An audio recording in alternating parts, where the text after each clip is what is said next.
행복한 하루를 여는 아침 묵상, 오늘 11월 30일 11월 마지막 날이네요. 욥기 39장을 함께 읽겠습니다. 산 염소가 새끼치는 때를 내가 아느냐? 암사슴이 새끼 낳는 것을 내가 본 적이 있느냐? 그것이 몇 달 만에 만삭되는지 아느냐? 그 낳을 때를 아느냐? 그것들은 몸을 구부리고 새끼를 낳으니 그 괴로움이 지나가고 그 새끼는 강하여져서 빈들에서 크다가 나간 후에는 다시 돌아오지 아니하느니라. 누가 들나귀를 놓아 자유롭게 하였느냐? 누가 빠른 나귀에 매인 것을 풀었느냐? 내가 들을 그것의 집으로 소금 땅을 그것이 사는 처소로 삼았느니라. 들나귀는 성읍에서 찌꺼리는 소리를 비웃나니 나귀 치는 사람이 지르는 소리는 그것에게 들리지 아니하며 초장 언덕으로 두루 다니며 여러 가지 푸른 풀을 찾느니라.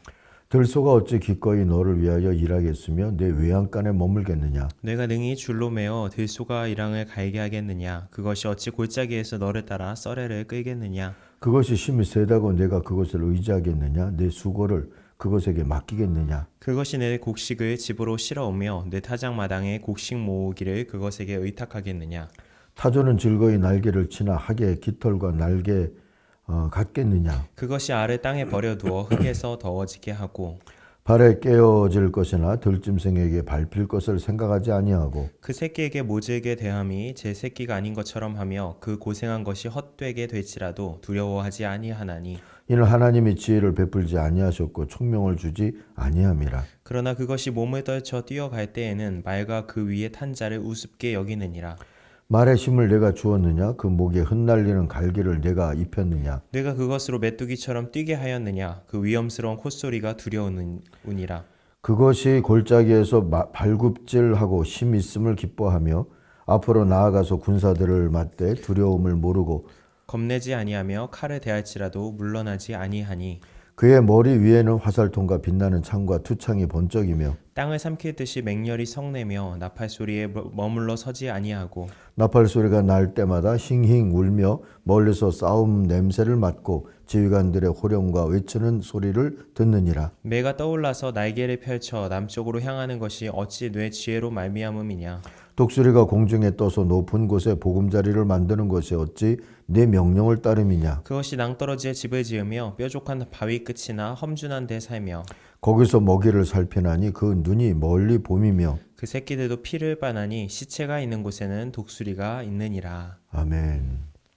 찬양 그리고 걱정 안 하기. 오늘 묵상의 제목을 이렇게 정했습니다. 19절 20절 요절입니다. 욥은 대답해 보아라. 말에게 강한 힘을 준 것이 너냐? 그 목에 흩날리는 갈기를 달아준 것이 너냐? 내가 말을 메뚜기처럼 뛰게 만들었느냐?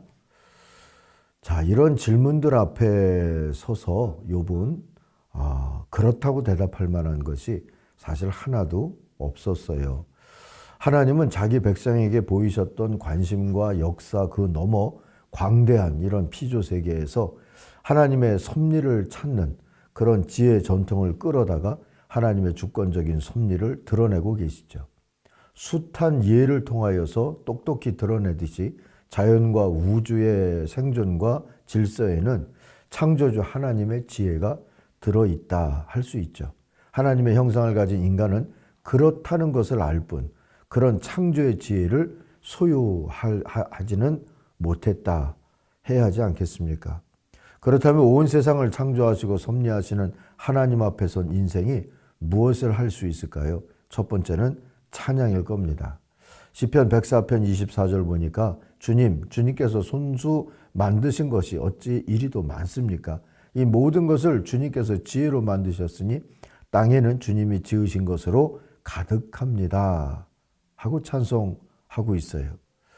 자, 이렇게 찬송함으로써 또 하나님 앞에 선 하나님 백성의 자세를 지키는 거 아니겠습니까? 자, 이것을 나타내면서 욥기는 자연으로서 계시된 창조주 하나님을 역사로서 계시된 이스라엘의 하나님과 동일시하고 있죠. 시편 105편이나 136편은 역사로서 계시된 하나님께 감사라고 권하고 있는데 비해서 이 욥기는 특히 이 욥기 오늘 우리가 읽은 38장, 9장, 40장으로 가는 이런 내용 속에서는 피조 세계에 드러낸 창조주 하나님의 주권적 섭리를 찬양하자고 권하는 그런 말씀인 듯 들을 수 있습니다. 시편 105편의 1절 이하에서 보면 역사로서 계시된 하나님을 찬양하자 하는 내용 속에 이 앞에 서문 같은 부분인데요. 거기에서는 역사와 자연을 다 아울러서 하나님을 계시된 하나님을 찬양하자 하고 들을 수 있는 내용이 있어요. 한번 한 6, 7절을 읽어드릴게요. 시편 105편입니다. 너희는 주님께 감사하면서 그의 이름을 불러라. 그가 하신 일을 만민에게 알려라. 그에게 노래하면서 그를 찬양하면서 그가 이루신 놀라운 일들을 전하여라. 그의 거룩하신 이름을 찬양하여라. 주님을 찾는 이들은 기뻐하여라. 주님을 찾고 그의 능력을 힘써 사모하고 언제나 그의 얼굴을 찾아 예배하여라. 주님께서 이루신 놀라운 일을 기억하여라. 그 이적을 기억하고 내리신 판단을 생각하여라. 그의 종 아브라함의 자손아, 그가 택하신 야곱의 자손아, 그가 바로 우리의 하나님이시다. 그가 온 세상을 다스리신다. 자, 하나님을 찾는 자들을 부르면서 6절에서는 그의 종 아브라함의 자손, 택하신 야곱의 자손이라고 부르면서요. 역사를 주관하시는 하나님 앞에 선 이스라엘을 불러 세우지만 7절에 보니까 주 우리의 하나님이시다 하면서 이스라엘을 넘어서 온 세상을 다스리시는 하나님을 이야기하고 있어요. 그 하나님을 찾는 일이 동일하다. 그 하나님을 찬송하는 일이 동일하다 하고 얘기하죠. 역사를 주관하시는 하나님이나 온 세상을 창조하고 다스리시는 하나님을 찾는 일, 찬송하는 일이 같다. 그 얘기입니다. 신학자들은 후자를 일반 계시라고 하고 전자를 특별 계시라고 말하기도 합니다. 어차피 그러나 믿음을 가진 사람들이라면 자연과 세상사가 하나님을 다 드러내고 있다 하는 데에 동의할 수밖에 없겠죠. 자, 오늘도 하나님 앞에 서서 하나님을 찬양하는 날이기를 바랍니다. 또 하나, 온 세상을 창조하시고 섭리하시는 하나님 앞에 선 인생이 뭘 할 수 있을까요? 둘째는 걱정하지 않는 겁니다. 동시에 희망하는 거죠. 마태복음 6장 25절 26절 우리가 잘 아는 말씀에 주님이 이렇게 말씀하신 게 있죠. 너희 생명을 위해 무엇을 먹을까? 뭘 마실까? 너희 몸을 위해 무엇을 입을까? 걱정하지 말라. 생명이 음식보다 더 중요하고 몸이 옷보다 더 중요하지 않느냐? 공중의 새를 보아라. 새는 씨를 뿌리거나 거두지도 않고 곡간에 모아들이지도 않는다. 그러나 하늘에 계시는 너희 아버지께서 새를 기르신다. 너희는 새보다 더 귀하지 않느냐 하죠. 걱정하지 말라는 말씀이 여기 들어있지 않습니까? 근데 이것을 신앙적으로 표현하면 감사가 되겠지요. 하나님께서 모든 것을 만드셨다. 그리고 지금도 인도하고 계신다. 돌보고 계신다. 이거를 믿는다는 것은 걱정하기보다 하나님 앞에 감사하며 또 하나님 앞에서 희망하는 거 아니겠어요? 시편 105편에서 우리가 보았던 것처럼 시편 136편도 보니까 역시 하나님과 하나님이 하신 일이 계시된 역사로 인해서 감사하자 하고 권면합니다. 오늘 우리는 욥기의 자리에서 하나님이 계시된 자연과 우주의 질서 앞에서도 감사하자 하는 마음으로 시편 136편 1, 2, 3절 한번 읽으면 좋겠어요. 주님께 감사하여라. 그는 선하시며 그 인자하심이 영원하다. 모든 신들 가운데 가장 크신 하나님께 감사하여라. 그 인자하심이 영원하다. 모든 주 가운데 가장 크신 주님께 감사하여라. 그 인자하심이 영원하다.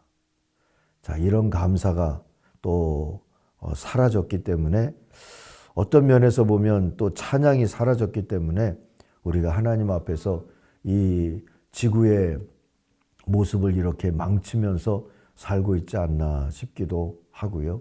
또 걱정과 불안에서 벗어나지 못하면서도 하나님을 찾지 못하는 그런 귀가 멀고 눈이 먼 사람들처럼 살고 있지 않나 하는 생각도 해봅니다. 하나님의 창조와 또 하나님의 나라를 믿는 사람들답게 오늘도 살기를 다짐하십시다. 걱정 대신 또 욕심 대신 찬양과 안심 그리고 감사 그리고 희망 그것을 마음과 삶에 충만하게 채우는 복된 날, 또 이 해 마지막 한 달 될 수 있기를 바랍니다. 기도하겠습니다. 하나님 아버지, 하나님의 나라를 구하고 하나님의 나라를 찾는 일을 말씀을 보며 또 역사를 보며 자연과 우주를 보며 늘 갈 수 있게, 그 길을 갈 수 있게 인도하여 주옵소서. 하나님을 찾고자 하는 하나님의 사람들, 특별히 우리 다음 세대의 젊은이들을 걱정의 늪에서 건져주시고 하나님을 바라다 보면서 새 소망의 길을 걷게 하여 주옵소서. 예수님의 이름으로 기도하옵나이다. 아멘. 하늘에 계신 우리 아버지, 아버지의 이름을 거룩하게 하시며 아버지의 나라가 오게 하시며 아버지의 뜻이 하늘에서와 같이 땅에서도 이루어지게 하소서. 오늘 우리에게 일용할 양식을 주시고 우리가 우리에게 잘못한 사람을 용서하여 준 것 같이 우리의 죄를 용서하여 주시고 우리를 시험에 빠지지 않게 하시고 악에서 구하소서. 나라와 권능과 영광이 영원히 아버지의 것입니다. 아멘.